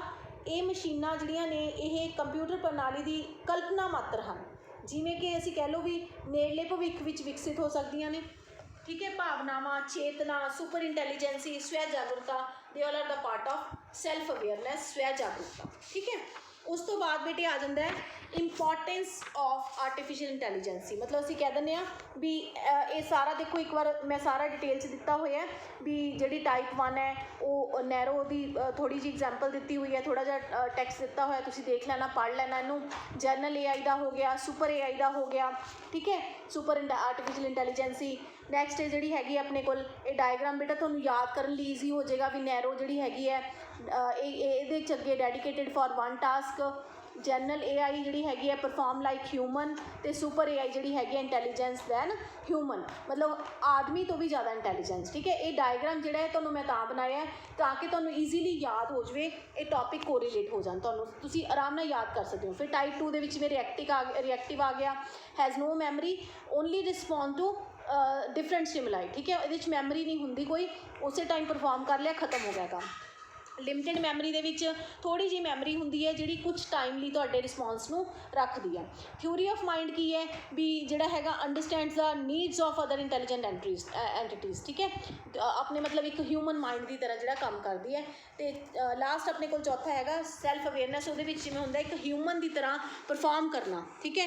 ਇਹ ਜਿਹੜਾ ਹੈਗਾ ਵੀ like intelligence and self awareness ਜਿਹੜੀ ਆ ਜਾਂਦੀ ਹੈ ਇਹਦੇ ਵਿੱਚ। ਇਹ ਮੈਂ ਡਾਇਗਰਾਮਸ ਤਾਂ ਬਣਾਏ ਸੀ ਤਾਂ ਕਿ ਤੁਹਾਨੂੰ ਕੰਫਰਟੇਬਲ ਹੋ ਜਾਵੇ, ਡਾਇਗਰਾਮ ਤੋਂ ਤੁਹਾਨੂੰ ਯਾਦ ਹੋ ਜਾਣਗੇ ਚੀਜ਼ਾਂ। ਇਹਦੇ ਵਿੱਚ ਸੈਂਟੀਮੈਂਟਸ ਆ ਜਾਂਦੇ ਆ, ਸੈਲਫ ਅਵੇਅਰਨੈਸ ਆ ਜਾਂਦੀ ਹੈ, ਸੁਪਰ ਇੰਟੈਲੀਜੈਂਸੀ ਆ ਜਾਂਦੀ ਹੈ, ਅਤੇ ਕੌਨਸ਼ੀਅਸਨੈਸ ਆ ਜਾਂਦੀ ਹੈ, ਠੀਕ ਹੈ ਬੇਟੇ। ਇਹ ਡਾਇਗਰਾਮਸ ਤਾਂ ਤੁਹਾਨੂੰ ਈਜ਼ੀ ਰਹੇਗਾ ਯਾਦ ਕਰਨ ਦੇ ਉਹਦੇ ਵੇ ਨਾਲ। ਅਤੇ ਉਸ ਤੋਂ ਬਾਅਦ ਬੇਟਾ ਨੈਕਸਟ ਆ ਜਾਂਦਾ ਤੁਹਾਡਾ ਆਪਣਾ ਇਹ ਥੋੜ੍ਹਾ ਇੱਕ ਦੋ ਲਾਈਨਸ ਹੈਗੀਆਂ ਨੇ, ਜੇ ਤੁਸੀਂ ਯਾਦ ਕਰਨੀਆਂ ਹੋਏ ਤਾਂ ਇਹਦੇ ਵਿੱਚ ਚੁੱਕ ਕੇ ਤੁਸੀਂ ਯਾਦ ਕਰ ਸਕਦੇ ਹੋ। ਵੈਸੇ ਤਾਂ ਤੁਸੀਂ ਕੋਸ਼ਿਸ਼ ਕਰਨਾ ਜੋ ਮੈਂ ਤੁਹਾਨੂੰ ਬੋਲ ਕੇ ਦੱਸ ਰਹੀ ਹਾਂ ਤੁਸੀਂ ਆਪਣੇ ਲਫ਼ਜ਼ਾਂ ਦੇ ਵਿੱਚ ਹੀ ਉਹਨੂੰ ਲਿਖਣਾ, ਕਿਉਂਕਿ ਦੇਖੋ ਇਹ ਸਾਰੀਆਂ ਜਿਹੜੀਆਂ reactive machine, limited memories, theory of mind, self awareness ਤੁਸੀਂ ਆਪਣੇ ਸ਼ਬਦਾਂ ਦੇ ਵਿੱਚ ਲਿਖੋਗੇ ਜ਼ਿਆਦਾ ਵਧੀਆ ਲੱਗਦਾ, ਟੀਚਰ ਨੂੰ ਵੀ ਵਧੀਆ ਲੱਗਦਾ ਅਤੇ ਬੱਚਿਆਂ ਨੂੰ ਵੀ ਵਧੀਆ ਲੱਗਦਾ ਕਿ ਯੈਸ ਸਾਨੂੰ ਸਮਝ ਆਈ ਹੋਈ ਹੈ ਅਤੇ ਅਸੀਂ ਆਪਣੇ ਆਪ ਲਿਖਦੇ ਪਏ ਹਾਂ, ਠੀਕ ਹੈ। ਨੈਕਸਟ ਬੇਟਾ ਆ ਗਿਆ ਤੁਹਾਡਾ ਟੌਪਿਕ ਆਰਟੀਫਿਸ਼ੀਅਲ ਇੰਟੈਲੀਜੈਂਸੀ ਦੀ ਮਹੱਤਤਾ। What is the importance of artificial intelligence. ਆਪਾਂ ਕਹਿੰਦੇ ਨਾ ਵੀ ਇਸ ਚੀਜ਼ ਦੀ ਕੀ ਇੰਪੋਰਟੈਂਸ ਹੈ ਸਾਡੀ ਲਾਈਫ 'ਚ, ਇਹਦੀ ਸਾਨੂੰ ਕਿਉਂ ਜ਼ਰੂਰਤ ਹੈ, ਕਿਉਂ ਅਸੀਂ ਇਹਨੂੰ ਪੜ੍ਹ ਰਹੇ ਹਾਂ, ਹੈ ਨਾ, ਉਹ ਚੀਜ਼ ਇਹਦੇ ਵਿੱਚ ਆ ਜਾਂਦੀ ਹੈ ਬੇਟਾ। ਇਹਦੇ ਵਿੱਚ ਬੇਟੇ ਆਰਟੀਫਿਸ਼ੀਅਲ ਇੰਟੈਲੀਜੈਂਸੀ ਮਤਲਬ ਬਹੁਤ ਹੀ ਵਧੀਆ ਕਹਿੰਦੇ ਨੇ ਰੋਲ ਅਦਾ ਕਰ ਰਹੀ ਹੈ। ਇਹ ਇੰਟੈਲੀਜੈਂਸੀ ਦੀ ਟੈਕਨੋਲੋਜੀ ਇੰਨੀ ਵਧੀਆ ਹੈ ਕਿ ਮਤਲਬ ਆਟੋਮੈਟਿਕ ਪ੍ਰਣਾਲੀ ਹੋ ਗਈ ਹੈ। ਦੇਖੋ ਇਹਦੀ ਇੰਪੋਰਟੈਂਸ ਹਰ ਜਗ੍ਹਾ 'ਤੇ ਹੈ, ਹਰ ਫੀਲਡ 'ਚ ਹੈ। ਆਪਾਂ ਸਿਹਤ ਪਾਸਿਓਂ ਲੈ ਲਈਏ, ਹੈਲਥ ਪਾਸਿਓਂ ਲੈ ਲਈਏ, ਅੱਜ ਕੱਲ੍ਹ ਰੋਬੋਟਿਕ ਹੀ ਟਰੀਟਮੈਂਟ ਹੋਣੇ ਸ਼ੁਰੂ ਹੋ ਗਏ ਹੈ ਨਾ। ਜੇ ਕੋਈ ਮਤਲਬ ਆਪਾਂ ਐਕਸ਼ਨ ਪਰਫਾਰਮ ਕਰ ਦਿੰਦੇ ਹਾਂ ਉਸ ਤਰ੍ਹਾਂ ਹੀ ਉਹ ਟਰੀਟਮੈਂਟ ਸਾਰਾ ਕਰ ਦਿੰਦਾ ਹੈ। ਅੱਛਾ, ਫੋਰਨ ਕੰਟਰੀਜ਼ ਦੇ ਵਿੱਚ ਕੀ ਹੈ ਰੋਬੋਟਿਕ ਆਪਣਾ ਸਫਾਈ ਵਾਲੇ ਬਣੇ ਹੋਏ ਆ ਰੋਬੋਟਸ, ਉਹ ਤੁਸੀਂ ਆਪਣੇ ਉਹਦੇ ਨਾਲ ਯੂਜ਼ ਕਰ ਲਓ ਰਿਮੋਟ ਨਾਲ, ਉਸੇ ਤਰ੍ਹਾਂ ਉਹ ਆਪਣਾ ਕਰਦਾ ਰਹਿੰਦਾ, ਕੰਮ ਕਰਦਾ ਰਹਿੰਦਾ, ਸਾਫ਼ ਕਰ ਦਿੰਦਾ ਸਾਰਾ ਘਰ ਤੁਹਾਡਾ, ਠੀਕ ਹੈ। ਐਵਰੀਥਿੰਗ ਜਿਹੜੀ ਹੈਗੀ ਹੈ AI ਦੇ ਨਾਲ ਜਿਹੜੀ ਹੈ ਬਹੁਤ ਈਜ਼ੀ ਹੋ ਗਈ ਹੈ। ਹੁਣ ਅੱਗੇ ਇਹਦੇ ਅੱਗੋਂ ਆਪਾਂ ਕਰਦੇ ਹਾਂ ਵੀ ਕਿਹੜੀ ਇੰਪੋਰਟੈਂਸ, ਕਿਹੜੀ ਫੀਲਡ ਦੇ ਵਿੱਚ ਇੰਪੋਰਟੈਂਸ ਹੈ। ਸਭ ਤੋਂ ਪਹਿਲਾਂ ਬੇਟਾ ਹੈਗਾ ਗੇਮ ਪਲੇਇੰਗ। ਦੇਖੋ ਗੇਮ ਪਲੇਇੰਗ ਅੱਜ ਕੱਲ੍ਹ ਤੁਸੀਂ ਵੀਡੀਓ ਗੇਮਸ ਖੇਲ ਰਹੇ ਹੋ ਹੈ ਨਾ, ਇਹ ਸਾਰੀਆਂ ਚੀਜ਼ਾਂ ਕੋਈ ਵੀ ਗੇਮ ਹੈ, ਕਿਸੇ ਵੀ ਤਰ੍ਹਾਂ ਦੀ ਗੇਮ ਹੈ, ਤੁਸੀਂ ਜਿਹੜੀ ਵੀਡੀਓ ਗੇਮਸ ਹੈ ਜਾਂ ਕੋਈ ਸ਼ਤਰੰਜ ਵਗੈਰਾ ਖੇਲਣੀ ਹੈ ਜਾਂ ਇਸ ਤਰ੍ਹਾਂ ਦੀ ਚੀਜ਼ਾਂ, ਇਹ ਸਾਰੀਆਂ ਜਿਹੜੀਆਂ ਹੈ ਅੱਜ ਕੱਲ੍ਹ ਆਰਟੀਫਿਸ਼ੀਅਲ ਇੰਟੈਲੀਜੈਂਸੀ ਦੇ ਬੇਸ ਹੋ ਗਈਆਂ। ਆਰਟੀਫਿਸ਼ੀਅਲ ਇੰਟੈਲੀਜੈਂਸੀ ਕੀ ਹੈ, ਜਿਵੇਂ ਕਿ ਸ਼ਤਰੰਜ ਖੇਲਣੀ ਹੈ ਨਾ, ਇਹਦੇ ਵਿੱਚ ਵੀ ਭੂਮਿਕਾ ਨਿਭਾ ਰਿਹਾ। ਇਹ ਕਿਸ ਤਰ੍ਹਾਂ ਨਿਭਾ ਰਿਹਾ, ਜਿਵੇਂ ਕਹਿੰਦੇ ਗੇਮ ਖੇਡਣ ਲਈ ਸਾਨੂੰ IBM ਕੰਪਨੀ ਦੁਆਰਾ ਜਿਹੜਾ ਉਹ ਡੀਪ ਬਲੂ ਮਸ਼ੀਨਸ ਜਿਹੜੀਆਂ ਤਿਆਰ ਕੀਤੀਆਂ ਗਈਆਂ ਨੇ, ਜਿਹਦੇ ਨਾਲ ਅਸੀਂ ਇੱਕ ਪ੍ਰਸਿੱਧ ਚੈਂਪੀਅਨ ਨੂੰ ਵੀ ਹਰਾ ਸਕਦੇ ਹਾਂ। ਮਤਲਬ ਇੰਨੀ ਵਧੀਆ ਤਰੀਕੇ ਨਾਲ ਇਹਦੇ ਵਿੱਚ ਸਿਖਾਈ ਜਾਂਦੀ ਹੈ ਲੂਡੋ ਵਗੈਰਾ ਬਣੀ ਹੋਈ ਹੈ ਔਨਲਾਈਨ, ਇਹ ਸਾਰੀਆਂ ਗੇਮ ਪਲੇਇੰਗ ਜਿਹੜੀਆਂ ਹੈਗੀਆਂ ਨੇ ਆਰਟੀਫਿਸ਼ੀਅਲ ਇੰਟੈਲੀਜੈਂਸੀ ਨਾਲ ਤਿਆਰ ਕੀਤੀਆਂ ਗਈਆਂ। ਨੈਕਸਟ ਹੈਗਾ ਬੇਟਾ ਵੋਇਸ ਰਿਕੋਗਨਾਈਜੇਸ਼ਨ। ਹੁਣ ਤੁਸੀਂ ਦੇਖੋ ਤੁਸੀਂ ਗੂਗਲ 'ਤੇ ਆਪਣਾ ਜਦੋਂ ਫੀਡ ਕਰ ਦਿੰਦੇ ਹੋ ਨਾ ਤੁਹਾਡੀ ਸਾਊਂਡ, ਤੁਸੀਂ ਕਈ ਵਾਰ ਆਪਣਾ ਨਾਮ, ਫਾਦਰਸ ਨੇਮ, ਮਦਰਸ ਨੇਮ ਸਾਰਾ ਇੱਕ ਵਾਰ ਫੀਡ ਕਰ ਦਿੰਦੇ ਹੋ। ਜਦੋਂ ਵੀ ਤੁਸੀਂ ਆਪਣੀ ਆਵਾਜ਼ ਕੱਢੋਗੇ ਗੂਗਲ ਤੁਹਾਨੂੰ ਵੋਇਸ ਰਿਕੋਗਨਾਈਜ਼ ਕਰ ਲਏਗਾ ਕਿ ਇਸ ਬੰਦੇ ਦੀ ਆਵਾਜ਼ ਹੈ। ਤੁਸੀਂ ਕਹੋਗੇ ਵਾਟ ਇਜ਼ ਮਾਈ ਨੇਮ, ਉਹ ਤੁਹਾਡਾ ਨਾਮ ਦੱਸੇਗਾ, ਠੀਕ ਹੈ। ਇਹ ਚੀਜ਼ਾਂ ਸਾਰੀਆਂ ਨੇ all are based on artificial intelligence. Google assistant ਜਿਹੜਾ ਅਸੀਂ ਯੂਜ਼ ਕਰਦੇ ਹਾਂ ਨਾ, ਉਹ ਇੱਕ ਵੋਇਸ ਰਿਕੋਗਨਾਈਜੇਸ਼ਨ ਆਰਟੀਫਿਸ਼ੀਅਲ ਇੰਟੈਲੀਜੈਂਸੀ ਨਾਲ ਹੀ ਹੁੰਦਾ। ਨੈਕਸਟ ਹੈ ਬੇਟਾ ਅੰਡਰਸਟੈਂਡਿੰਗ ਦਾ ਨੈਚੁਰਲ ਲੈਂਗੁਏਜ। ਹੁਣ ਆਰਟੀਫਿਸ਼ੀਅਲ ਇੰਟੈਲੀਜੈਂਸੀ ਦੀ ਵਰਤੋਂ ਜਿਹੜੀ ਹੈ ਕੁਦਰਤੀ ਭਾਸ਼ਾ ਨੂੰ ਸਮਝਣ ਲਈ ਵੀ ਕੀਤੀ ਜਾਂਦੀ ਹੈ। ਜਿਵੇਂ ਕਿ ਮਨੁੱਖ ਬੋਲਦਾ ਹੈ, ਆਦਮੀ ਬੋਲਦਾ ਕੋਈ ਚੀਜ਼, ਉਸ ਨੂੰ ਆਪਾਂ ਕੁਦਰਤੀ ਭਾਸ਼ਾ ਕਹਿੰਦੇ ਹਾਂ, ਨੈਚੁਰਲ ਵੋਇਸ ਕਹਿੰਦੇ ਹਾਂ ਨਾ ਉਹਦੀ। ਅਤੇ ਜਿਵੇਂ ਕਿ ਆਪਾਂ ਪੰਜਾਬੀ ਬੋਲਦੇ ਹਾਂ, ਹਿੰਦੀ ਬੋਲਦੇ ਹਾਂ, ਅੰਗਰੇਜ਼ੀ ਬੋਲਦੇ ਹਾਂ, ਜਾਂ ਕੋਈ ਹੋਰ ਲੈਂਗੁਏਜ ਬੋਲਦੇ ਹਾਂ। ਅਤੇ ਇਸੇ ਤਰ੍ਹਾਂ ਜਿਹੜੇ ਆਪਸ 'ਚ ਤਾਲਮੇਲ ਹੈ ਉਹ ਆਪਾਂ ਨੈਚੁਰਲ ਲੈਂਗੁਏਜ ਦੇ ਥਰੂ ਕਰਦੇ ਹਾਂ ਨਾ, ਉਸ ਭਾਸ਼ਾ ਨੂੰ ਵੀ ਸਮਝਣ ਲਈ AI ਦੀ ਜਿਹੜੀ ਵਰਤੋਂ ਕੀਤੀ ਜਾਂਦੀ ਹੈ। ਠੀਕ ਹੈ, ਨੈਕਸਟ ਬੇਟੇ ਹੈਗਾ computer vision and analysis, computer vision ਅਤੇ ਵਿਸ਼ਲੇਸ਼ਣ। ਇਹਦੇ ਵਿੱਚ ਕੀ ਹੈ, ਜਿਵੇਂ ਆਪਾਂ ਕਹਿੰਦੇ ਹਾਂ ਕੰਪਿਊਟਰ ਵਿਜ਼ਨ 3D ਅਸਲ ਸੰਸਾਰ ਨੂੰ, ਮਤਲਬ ਮੈਂ ਤੁਹਾਨੂੰ ਦੱਸਿਆ ਸੀ ਨਾ ਪਿਛਲੇ ਚੈਪਟਰ 'ਚ, ਚੌਥੇ ਚੈਪਟਰ 'ਚ 3D 5D ਆਪਾਂ ਕਹਿੰਦੇ ਸੀਗੇ 3D ਇਫੈਕਟਸ ਕੀ ਹੁੰਦੇ ਨੇ, ਕਿ ਰੀਅਲ ਵਰਲਡ ਨੂੰ ਫੀਲ ਕਰਨਾ, ਉਹ ਸਾਰਾ ਜਿਹੜਾ ਹੈਗਾ ਉਹ ਆਰਟੀਫਿਸ਼ੀਅਲ ਇੰਟੈਲੀਜੈਂਸੀ ਦੀ ਹੀ ਇੱਕ ਮਹੱਤਤਾ ਹੈ। ਠੀਕ ਹੈ, ਉਸ ਤੋਂ ਬਾਅਦ ਬੇਟਾ ਆ ਗਿਆ ਨੈਕਸਟ ਤੁਹਾਡਾ ਟੌਪਿਕ ਆ ਗਿਆ ਆਰਟੀਫਿਸ਼ੀਅਲ ਇੰਟੈਲੀਜੈਂਸੀ ਦੀ ਵਰਤੋਂ। ਹੁਣ ਆਪਾਂ ਯੂਜ਼ ਕਿੱਥੇ ਕਿੱਥੇ ਕਰਦੇ ਹਾਂ, ਐਪਲੀਕੇਸ਼ਨ ਆਫ ਆਰਟੀਫਿਸ਼ੀਅਲ ਇੰਟੈਲੀਜੈਂਸੀ। ਸਭ ਤੋਂ ਪਹਿਲਾਂ ਬੇਟੇ ਤੁਹਾਡਾ ਆ ਜਾਂਦਾ ਹੈ ਇੰਟਰੂਜ਼ਨ ਡਿਟੈਕਸ਼ਨ ਸਿਸਟਮ, ਘੁਸਪੈਠ ਦਾ ਪਤਾ ਲਗਾਉਣ ਵਾਲੇ ਸਿਸਟਮ, ਘੁਸਪੈਠ ਦਾ ਪਤਾ ਲਗਾਉਣ ਵਾਲੇ ਸਿਸਟਮ। ਜਿਵੇਂ ਕਹਿੰਦੇ ਨੇ IDS ਸਿਸਟਮ ਚੱਲ ਰਹੇ ਨੇ ਨਾ, ਇੰਟਰੂਜ਼ਨ ਡਿਟੈਕਸ਼ਨ ਸਿਸਟਮ, ਇਹਨੂੰ ਕਿੰਨੇ ਬੇਟੇ ਇੰਟੈਲੀਜੈਂਸੀ, ਆਰਟੀਫਿਸ਼ੀਅਲ ਇੰਟੈਲੀਜੈਂਸੀ ਦੁਆਰਾ ਹੀ ਵਿਕਸਿਤ ਕੀਤਾ ਗਿਆ, ਤਿਆਰ ਕੀਤਾ ਗਿਆ। ਇੱਕ ਕਿਸਮ ਦੀ ਇਹੋ ਜਿਹੀ ਸੁਰੱਖਿਆ ਹੈ ਬੇਟੇ ਜਿਹੜੇ ਮਤਲਬ ਲੋੜ ਪੈਣ 'ਤੇ ਆਟੋਮੈਟਿਕਲੀ ਅਲਰਟ ਕਰ ਦਿੰਦੇ ਆ। ਠੀਕ ਹੈ, ਜਦੋਂ ਕੋਈ ਵਿਅਕਤੀ ਜਾਂ ਕੋਈ ਇਸ ਤਰ੍ਹਾਂ ਦੀ ਘਟਨਾ ਵਾਪਰਦੀ ਹੈ, ਜਦੋਂ ਸਿਸਟਮ ਨੂੰ ਖਤਰਾ ਹੋਵੇ, ਤਾਂ ਇਹ ਸਿਸਟਮ ਉਦੋਂ ਕੰਮ ਕਰਦੇ ਨੇ, ਉਦੋਂ ਸਾਨੂੰ ਅਲਰਟਸ ਦੇ ਦਿੰਦੇ ਨੇ ਕਿ ਯੈਸ ਇੱਥੇ ਹੁਣ ਜਿਹੜਾ ਖਤਰਾ ਪੈਦਾ ਹੋਣ ਵਾਲਾ ਹੈ।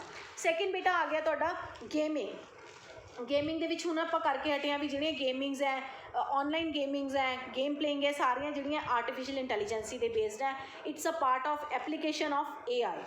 ਥਰਡ ਇਜ਼ ਕੁਦਰਤੀ ਭਾਸ਼ਾ ਨੂੰ ਪ੍ਰੋਸੈਸ ਕਰਨਾ, ਨੈਚੁਰਲ ਲੈਂਗੁਏਜ ਪ੍ਰੋਸੈਸਿੰਗ। ਆਲਮੋਸਟ ਜਿਹੜੀ ਐਪਲੀਕੇਸ਼ਨ 'ਤੇ ਇੰਪੋਰਟੈਂਸ ਹੁੰਦੀਆਂ ਨੇ ਨਾ ਬੇਟਾ, ਇਹ ਆਲਮੋਸਟ ਸੇਮ ਹੀ ਹੁੰਦੀਆਂ ਨੇ। ਠੀਕ ਹੈ, ਕਿ ਇੱਕ ਮਹੱਤਤਾ ਹੋ ਗਈ, ਇੰਪੋਰਟੈਂਸ ਹੋ ਗਈ, ਜਾਂ ਉਹਦੀ ਮਤਲਬ ਆਪਾਂ ਕਹਿੰਦੇ ਐਪਲੀਕੇਸ਼ਨ ਹੋ ਗਈ, ਦੇ ਆਲ ਆਰ ਕੋਰੀਲੇਟਿਡ। ਤਾਂ ਇਸ ਲਈ ਟੌਪਿਕ ਆਲਮੋਸਟ ਸੇਮ ਜਿਹਾ ਹੀ ਹੁੰਦਾ, ਬਸ ਇੱਕ ਸਮਝਣ ਦੀ ਲੋੜ ਹੁੰਦੀ ਹੈ ਸਾਡੇ।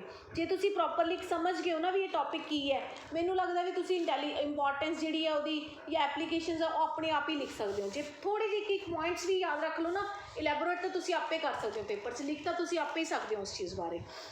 ਉਸ ਤੋਂ ਬਾਅਦ ਕੁਦਰਤੀ ਭਾਸ਼ਾ ਨੂੰ ਪ੍ਰੋਸੈਸ ਕਰਨਾ, ਹੁਣੇ ਤੁਹਾਨੂੰ ਦੱਸ ਕੇ ਹਟੀਆਂ ਵੀ ਨੈਚੁਰਲ ਲੈਂਗੁਏਜ ਪ੍ਰੋਸੈਸਿੰਗ ਇਹਦੇ ਨਾਲ ਹੁੰਦੀ ਹੈ। ਫਿਰ ਮਸ਼ੀਨ ਲਰਨਿੰਗ, ਕਿਸੇ ਵੀ ਮਸ਼ੀਨ ਨੂੰ ਸਮਝਣ ਲਈ ਆਰਟੀਫਿਸ਼ੀਅਲ ਇੰਟੈਲੀਜੈਂਸੀ ਸਾਡੇ ਬਹੁਤ ਵਧੀਆ ਰੋਲ ਅਦਾ ਕਰਦੀ ਹੈ ਇਹਦੇ ਵਿੱਚ। ਠੀਕ ਹੈ, ਉਸ ਤੋਂ ਬਾਅਦ ਬੇਟਾ ਆ ਗਿਆ ਐਕਸਪਰਟ ਸਿਸਟਮ। ਐਕਸਪਰਟ ਸਿਸਟਮ ਕੀ ਹੁੰਦਾ ਬੱਚੇ, ਜਿਵੇਂ ਆਪਾਂ ਕਹਿੰਦੇ ਹਾਂ ਵੀ ਕੁਝ ਇਸ ਤਰ੍ਹਾਂ ਦੇ ਐਪਲੀਕੇਸ਼ਨਸ ਨੇ ਜਿੱਥੇ ਮਸ਼ੀਨ ਪ੍ਰੋਗਰਾਮਿੰਗ ਅਤੇ ਕੁਝ ਖਾਸ ਡਾਟਾ ਨੂੰ ਸੋਚਣ ਦੀ ਪ੍ਰੇਰਨਾ ਕਰਨ ਲਈ ਸ਼ਾਮਿਲ ਕੀਤਾ ਜਾਂਦਾ ਹੈ। ਇਹ ਯੂਜ਼ਰ ਨੂੰ ਸਪਸ਼ਟੀਕਰਨ ਦੇਣ ਅਤੇ ਫੈਸਲਾ ਲੈਣ ਵਿੱਚ ਮਦਦ ਕਰਦੇ ਨੇ। ਜਿਵੇਂ ਆਪਾਂ ਕੋਈ ਐਕਸਪਲੇਨੇਸ਼ਨ ਦੇਣੀ ਹੈ ਜਾਂ ਕੋਈ ਡਿਸੀਜ਼ਨ ਲੈਣਾ ਹੈ, ਉੱਥੇ ਜਿਹੜੇ ਐਕਸਪਰਟ ਸਿਸਟਮ ਸਾਡੀ ਹੈਲਪ ਕਰਦੇ ਨੇ। ਨੈਕਸਟ ਹੈ ਬੇਟਾ ਵਿਜ਼ਨ ਸਿਸਟਮ। ਉਸੇ ਤਰ੍ਹਾਂ ਜਿਵੇਂ ਮੈਂ ਤੁਹਾਨੂੰ ਕਿਹਾ ਸੀ ਵੀ ਇੱਕ ਪ੍ਰਕਾਰ ਦੇ ਜਿਹੜੇ ਸਿਸਟਮ ਨੇ ਕੰਪਿਊਟਰ ਦੇ ਵਿਜ਼ੂਅਲਾਈਜ਼ ਇਨਪੁੱਟ ਨੂੰ ਸਮਝਣ, ਵਿਸ਼ਲੇਸ਼ਣ, ਮਤਲਬ ਕੁਛ ਵੀ ਅਸੀਂ ਦੇਖਣਾ ਹੈ, ਜਾਂ ਆਪਾਂ ਕਹਿੰਦੇ ਹਾਂ ਵੀ ਕੋਈ ਪਿਕਚਰਸ ਨੂੰ ਦੇਖਿਆ ਅਸੀਂ ਉਹਨੂੰ ਸਮਝਣ ਦੇ ਵਿੱਚ, ਯੂਟੀਲਾਈਜ਼ ਕਰਨ ਦੇ ਵਿੱਚ ਸਾਡੀ ਮਦਦ ਕਰਦੇ ਨੇ। ਠੀਕ ਹੈ, ਉਸ ਤੋਂ ਬਾਅਦ ਬੇਟੇ ਹੈਗਾ ਆਵਾਜ਼ ਨੂੰ ਪਛਾਣਨਾ, ਉਹੀ ਜਿਹੜਾ ਤੁਹਾਨੂੰ ਕਿਹਾ ਗੂਗਲ ਅਸਿਸਟੈਂਟ ਜਿਹੜਾ ਯੂਜ਼ ਕੀਤਾ ਸੀ ਵੀ ਸਪੀਚ ਰਿਕੋਗਨਾਈਜੇਸ਼ਨ। ਤੁਸੀਂ ਕਈ ਵਾਰ ਨਾ ਆਪਣਾ TV 'ਤੇ ਵੀ ਅਸੀਂ ਸਰਚ ਕਰ ਲੈਂਦੇ ਹਾਂ, ਬੋਲਦੇ ਹਾਂ ਅਤੇ ਇੱਕਦਮ ਉਹ ਲਿਖਿਆ ਜਾਂਦਾ ਸਾਰਾ ਕੁਛ, ਹੈ ਨਾ, ਉਹ ਸਾਰਾ ਸਪੀਚ ਰਿਕੋਗਨਾਈਜੇਸ਼ਨ ਦਾ ਪਾਰਟ ਹੈ। ਨੈਕਸਟ ਇਜ਼ ਬੇਟਾ ਹੈਂਡਰਾਈਟਿੰਗ ਰਿਕੋਗਨਾਈਜੇਸ਼ਨ। ਹੁਣ ਤੁਸੀਂ ਲਿਖੋਗੇ, ਲਿਖਿਆ ਵੀ ਤੁਹਾਡਾ ਜਿਹੜਾ ਹੈਗਾ ਉਹ ਮਤਲਬ ਇੱਕਦਮ ਉਹ ਰਿਕੋਗਨਾਈਜ਼ ਹੋ ਜਾਂਦਾ ਹੈ ਵੀ ਇਹ ਕੀ ਅੱਖਰ ਹੈ ਜਾਂ ਕੀ ਆਕਾਰ ਹੈ, ਕੀ ਟੈਕਸਟ ਲਿਖਿਆ ਹੋਇਆ। ਉਸ ਟੈਕਸਟ ਨੂੰ ਤੁਸੀਂ ਜਿਵੇਂ ਕਹਿੰਦੇ ਨਹੀਂ ਆਪਾਂ ਟਰਾਂਸਲੇਟ ਕਰ ਦਿੰਦੇ ਹਾਂ, ਟਰਾਂਸਲੇਟ ਵੀ ਕਰਦੇ ਹੋ ਨਾ ਤੁਸੀਂ ਪੰਜਾਬੀ 'ਚ ਇੰਗਲਿਸ਼ 'ਚ, ਜੇ ਉਹਨੂੰ ਇੰਗਲਿਸ਼ 'ਚ ਸਮਝ ਆਏਗੀ ਤਾਂ ਹੀ ਉਹਨੂੰ ਪੰਜਾਬੀ 'ਚ ਟਰਾਂਸਲੇਟ ਕਰੇਗਾ। ਉਹਨੂੰ ਜਿਹੜਾ ਹੈਂਡਰਾਈਟਿੰਗ ਹੈ ਉਹਨੂੰ ਵੀ ਰਿਕੋਗਨਾਈਜ਼ ਕਰ ਲੈਂਦਾ। ਨੈਕਸਟ ਇਜ਼ ਬੇਟਾ ਸੂਝਵਾਨ ਰੋਬੋਟ, ਜਿਹੜੇ ਇੰਟੈਲੀਜੈਂਟ ਰੋਬੋਟਸ, ਉਹੀ ਤੁਹਾਨੂੰ ਮੈਂ ਦੱਸਿਆ ਰੋਬੋਟਿਕ, ਵੀ ਉਹਨੂੰ ਤੁਸੀਂ ਕੁਛ ਵੀ ਕੰਮ ਕਰਵਾ ਲਓ, ਕੋਈ ਕੰਮ ਕਰਵਾ ਲਓ ਰੋਬੋਟਸ ਤੋਂ, ਦੇ all are the part of artificial intelligence. ਠੀਕ ਹੈ, ਉਸ ਤੋਂ ਬਾਅਦ ਬੇਟੇ ਨੈਕਸਟ ਤੁਹਾਡਾ ਟੌਪਿਕ ਹੈ ਮਲਟੀਪਲ ਟਾਸਕ ਜਿਹੜਾ ਪਰਫੋਰਮ ਕਰ ਸਕਦਾ ਰੋਬੋਟ। ਠੀਕ ਹੈ, ਉਸ ਤੋਂ ਬਾਅਦ ਬੇਟਾ ਤੁਹਾਡਾ ਆ ਗਿਆ ਵੀ ਹੁਣ ਸਾਡੇ ਕੋਲ ਆਰਟੀਫਿਸ਼ੀਅਲ ਇੰਟੈਲੀਜੈਂਸੀ ਦੇ ਪਰਪਸ ਕੀ ਨੇ, ਗੋਲਸ ਕੀ ਨੇ, ਟੀਚੇ ਕੀ ਨੇ, ਕਿਉਂ ਅਸੀਂ ਇਸ ਦੀ ਯੂਜ਼ 'ਚ ਲੈ ਕੇ ਆਏ ਹਾਂ, ਇਹਨੂੰ ਕੀ ਯੂਜ਼ਿਸ ਹੈ ਇਹਦੇ। ਵੈਸੇ ਤਾਂ ਆਲਮੋਸਟ ਉਹੀ ਚੀਜ਼ਾਂ ਨੇ, ਪਰ ਫਿਰ ਵੀ ਮੈਂ ਤੁਹਾਨੂੰ ਦੱਸਾਂਗੀ। ਜਿਵੇਂ AI is use to develop the reasoning and problem solving. ਠੀਕ ਹੈ, ਪ੍ਰੋਬਲਮ ਸੋਲਵਿੰਗ ਬੇਟਾ ਜਿਵੇਂ ਹੈਗਾ ਆਪਣੇ ਕੋਲ ਵੀ ਆਰਟੀਫਿਸ਼ੀਅਲ ਇੰਟੈਲੀਜੈਂਸੀ ਦੀ ਵਰਤੋਂ ਤਰਕ ਸਮੱਸਿਆ ਨੂੰ ਹੱਲ ਕਰਨ ਲਈ ਵਿਕਸਿਤ ਕੀਤੀ ਜਾਂਦੀ ਹੈ। ਠੀਕ ਹੈ, ਅਤੇ ਇਹ ਪ੍ਰੋਬਲਮ ਬੇਟਾ ਥੋੜ੍ਹਾ ਜਿਹਾ ਸਪੈਲਿੰਗ ਮਿਸਟੇਕ ਹੋ ਗਈ ਹੈ, ਇੱਥੇ ਧਿਆਨ ਰੱਖਣਾ E ਆਏਗਾ ਇੱਥੇ ਪ੍ਰੋਬਲਮ। ਠੀਕ ਹੈ, PROBLEM, थोड़ा जा मिस्टेक हो गई है, प्रॉब्लम सॉल्विंग है बच्चा। नेक्स्ट इज़ बेटा artificial intelligence is use to easy representation of knowledge, कि किसी भी अपने ज्ञान नू एक सौखे ढंग नाल ਪੇਸ਼ ਕਰਨ ਲਈ ਆਰਟੀਫਿਸ਼ਲ ਇੰਟੈਲੀਜੈਂਸੀ ਜਿਹੜੀ ਵਰਤੀ ਜਾਂਦੀ ਹੈ। Artificial intelligence use to develop the intelligent machines, ਠੀਕ ਹੈ। ਇੰਟੈਲੀਜੈਂਟ ਮਸ਼ੀਨਸ ਜਿਹੜੀਆਂ ਨੇ ਉਹ ਮਤਲਬ ਇੱਕ ਮਸ਼ੀਨਾਂ ਦੀ ਤਰ੍ਹਾਂ ਜਿਹੜਾ ਉਹ ਕੰਮ ਕਰਦੀ ਹੈ। AI is use to work with sensor, ਜਿਹੜੇ ਸੈਂਸਰਸ ਨਹੀਂ ਲੱਗੇ ਹੁੰਦੇ, ਤੁਸੀਂ ਕਈ ਵਾਰ ਦੁਕਾਨਾਂ 'ਤੇ ਜਾਂਦੇ ਹੋ ਨਾ, ਦਰਵਾਜ਼ਾ ਆਪੇ ਆਪ ਖੁੱਲ੍ਹ ਜਾਂਦਾ, ਠੀਕ ਹੈ। ਦਰਵਾਜ਼ਾ ਜਿਹੜਾ ਆਪੇ ਆਪ ਖੁੱਲ੍ਹ ਜਾਂਦਾ ਨਾ, ਉਹਨੂੰ ਕਹਿੰਦੇ ਨੇ ਸੈਂਸਰ, ਠੀਕ ਹੈ। ਇੱਥੇ ਬੇਟਾ ਥੋੜ੍ਹਾ ਜਿਹਾ ਹੋਰ ਇੱਕ ਸਪੈਲਿੰਗ ਦੀ ਥੋੜ੍ਹੀ ਮਿਸਟੇਕ ਹੈ, ਇੱਥੇ ਤੁਸੀਂ ਸੈੱਟ ਕਰ ਲੈਣਾ, ਠੀਕ, ਇੰਟੈਲੀਜੈਂਟ, ਠੀਕ ਹੈ। ਇਹ ਥੋੜ੍ਹਾ ਜਿਹਾ ਲਿਖਣ 'ਚ ਬੱਚੇ ਮਿਸਟੇਕ ਹੋ ਗਈ ਹੈ, ਕਰ ਲੈਣਾ ਠੀਕ ਤੁਸੀਂ ਇਹ। ਉਸ ਤੋਂ ਬਾਅਦ ਬੇਟਾ ਨੈਕਸਟ ਤੁਹਾਡਾ ਟੌਪਿਕ ਆ ਗਿਆ pros and corns. Pros and corns ਹੁੰਦੇ ਆ ਵੀ ਆਰਟੀਫਿਸ਼ਲ ਇੰਟੈਲੀਜੈਂਸੀ ਦੇ ਲਾਭ ਅਤੇ ਹਾਨੀਆਂ। ਪ੍ਰੋਜ਼ ਆਪਾਂ ਕਹਿੰਦੇ ਹਾਂ ਲਾਭ ਹੁੰਦੇ ਆ, ਅਤੇ ਕੌਨਸ ਜਿਹੜੇ ਹੁੰਦੇ ਨੇ ਉਹ ਹਾਨੀਆਂ ਹੁੰਦੀਆਂ। ਸਭ ਤੋਂ ਪਹਿਲਾਂ ਬੇਟੇ ਆਪਾਂ ਲਾਭ ਪੜ੍ਹਾਂਗੇ। ਲਾਭ ਹੈਗੇ ਨੇ ਜਿਵੇਂ ਸਭ ਤੋਂ ਪਹਿਲਾਂ ਕਾਸਟ ਇਫੈਕਟਿਵ, ਘੱਟ ਲਾਗਤ। ਜਿਵੇਂ ਹੁਣ ਆਪਾਂ ਮਨੁੱਖ ਨੂੰ ਇੱਕ ਤਨਖਾਹ ਦਿੰਦੇ ਹਾਂ, ਉਹਦੀ ਜਗ੍ਹਾ 'ਤੇ ਆਪਾਂ ਰੋਬੋਟ ਲੈ ਲਿਆ, ਰੋਬੋਟ ਉਹਦਾ ਕੰਮ ਕਰਨ ਲੱਗ ਗਿਆ, ਤਾਂ ਉਹਦੀ ਲਾਗਤ ਜਿਹੜੀ ਆ ਉਹ ਘੱਟ ਹੋਏਗੀ। ਇਹਦੇ ਨਾਲ ਸਾਡਾ ਜਿਹੜਾ ਪੈਸਾ ਬਚਦਾ ਕੰਪਨੀਆਂ ਦਾ, ਵੱਡੀਆਂ ਵੱਡੀਆਂ ਦਾ।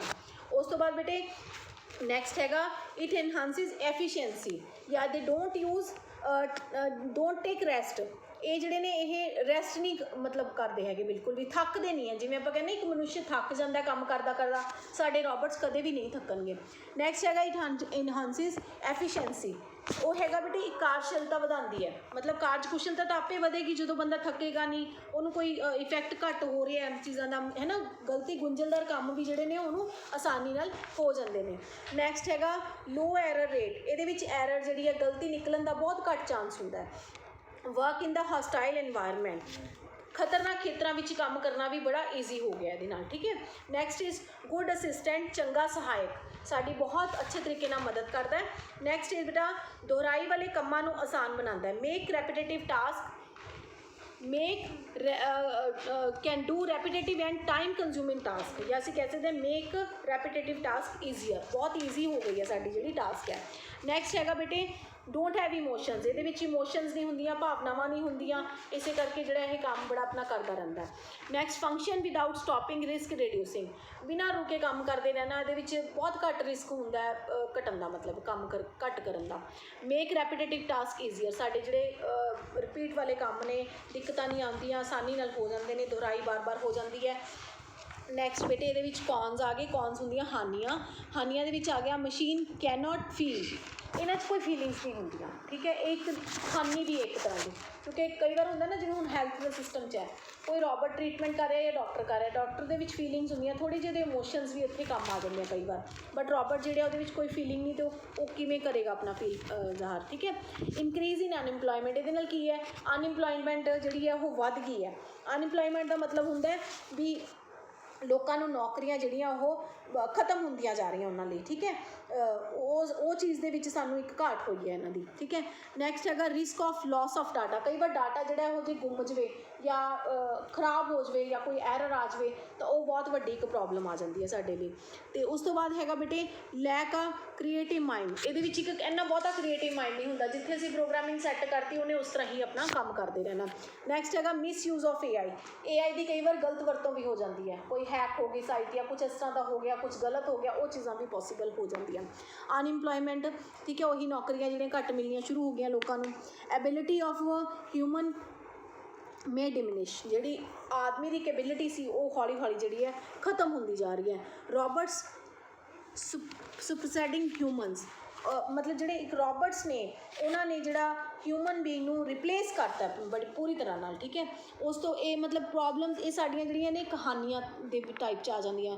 ਉਸ ਤੋਂ ਬਾਅਦ humans we became dependent on machines, ਆਦਮੀ ਜਿਹੜਾ ਹੈ ਉਹ ਹੌਲੀ ਹੌਲੀ ਮਸ਼ੀਨ 'ਤੇ ਹੀ ਡਿਪੈਂਡ ਹੁੰਦਾ ਜਾ ਰਿਹਾ, ਅਤੇ ਬਹੁਤ ਵੱਡੀਆਂ ਮਤਲਬ ਇਹ ਦਿੱਕਤਾਂ ਆ ਰਹੀਆਂ ਨੇ ਸਾਡੇ ਕੋਲ। ਰੋਂਗ ਹੈਂਡਸ ਕਾਜ਼ਿਜ਼ ਡਿਸਟਰਕਸ਼ਨ, ਕਈ ਵਾਰ ਗਲਤ ਹੱਥਾਂ ਦੇ ਵਿੱਚ ਜਾ ਕੇ ਇਹ ਚੀਜ਼ ਖਰਾਬ ਵੀ ਹੋ ਸਕਦੀ ਹੈ। ਇਹ ਸਾਰਾ ਜਿਹੜਾ ਸਾਡਾ ਪ੍ਰੋਜ਼ ਐਂਡ ਕੌਨਸ ਹੈ, ਇਹਨਾਂ ਨੂੰ ਯਾਦ ਕਰ ਲੈਣਾ ਬੇਟਾ। ਉਸ ਤੋਂ ਬਾਅਦ ਲਾਸਟ ਬੇਟੇ ਆ ਗਿਆ expert system. These are softwares use for decision making, ਇਹ ਜਿਹੜੇ ਨੇ ਇੱਕ ਡਿਸੀਜ਼ਨ ਮੇਕਿੰਗ ਲਈ ਕੰਮ ਆਉਂਦੇ ਨੇ ਸਾਡੇ। ਆਟੋਮੇਟਿਡ ਰੀਜ਼ਨਿੰਗ ਐਂਡ ਥਿਊਰਮ ਪ੍ਰੂਵਿੰਗ, ਮਤਲਬ ਇੱਕ ਆਟੋਮੇਟਿਡ ਸਿਸਟਮ ਹੈ ਜਿਹੜਾ ਕਿ ਸਾਨੂੰ ਡਿਸੀਜ਼ਨ ਲੈਣ 'ਚ ਜਾਂ ਸਟਾਕ ਮਾਰਕੀਟ ਦੇ ਵਿੱਚ ਇੱਕ ਐਕਸਪਰਟ ਸਿਸਟਮ ਦੀ ਤਰ੍ਹਾਂ ਸਾਡੇ ਕੋਲ ਕੰਮ ਆਉਂਦੇ ਨੇ। ਇਹ ਇੱਕ ਐਕਸਪਰਟ ਸਿਸਟਮ ਹੈ, ਸਿਰਫ ਤੁਸੀਂ ਇੰਨਾ ਕੀ ਯਾਦ ਰੱਖਣਾ ਕਿ ਸਾਨੂੰ ਕੋਈ ਡਿਸੀਜ਼ਨ ਲੈਣਾ, ਕੋਈ ਅਸੀਂ ਫੈਸਲਾ ਲੈਣਾ, ਉਹਦੇ ਵਿੱਚ ਸਾਡਾ ਮਦਦ ਕਰਦੇ ਨੇ। ਉਸ ਤੋਂ ਬਾਅਦ ਬੇਟੇ ਐਕਸਪਰਟ ਸਿਸਟਮ ਦੇ ਵਿੱਚ ਇੱਕ 5 ਕੰਪੋਨੈਂਟਸ ਯਾਦ ਰੱਖਣਾ। ਨੌਲੇਜ ਬੇਸ, ਸਾਡੀ ਜਿੰਨੀ ਕੁ ਨੌਲੇਜ ਹੈ ਉਸ 'ਤੇ ਜਿਹੜਾ ਇਹ ਡਿਪੈਂਡ ਕਰਦਾ ਹੈ ਸਾਰਾ। ठीक है।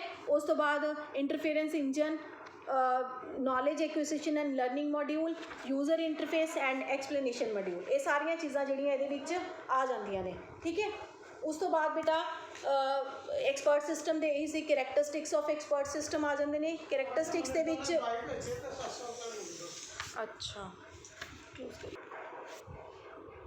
हुण साडे कोल 5 कंपोनेंट्स हैं जिहड़े एक्सपर्ट सिस्टम दे हैगे आ। नॉलेज बेस, इंटरफेरेंस इंजन जिहड़ी हैगी है, knowledge acquisition and learning modules, user interface and explanation modules. ये बस तुसीं एक बार याद ही नाम ही याद कर लियो कि जिहड़े ने ये 5 कंपोनेंट्स जिहड़े ने साडे एक्सपर्ट सिस्टम दे ने। ठीक है। उस तो बाद बेटा नैक्सट आ जांदा साडा करैक्टरिस्टिक्स ऑफ एक्सपर्ट सिस्टम, मतलब कह लो तुसीं एक्सपर्ट सिस्टम दी विशेषतावां की ने। ठीक है। ये भी सारिया जिहड़ियां हैगियां ने जिवें बेस्ड ऑन नॉलेज है, एक्सपर्टाइज होगी भी, एक जिहड़ा खास खेतर है, एक खास खेतर च महारत रखते हैं, एक्सपर्ट ने।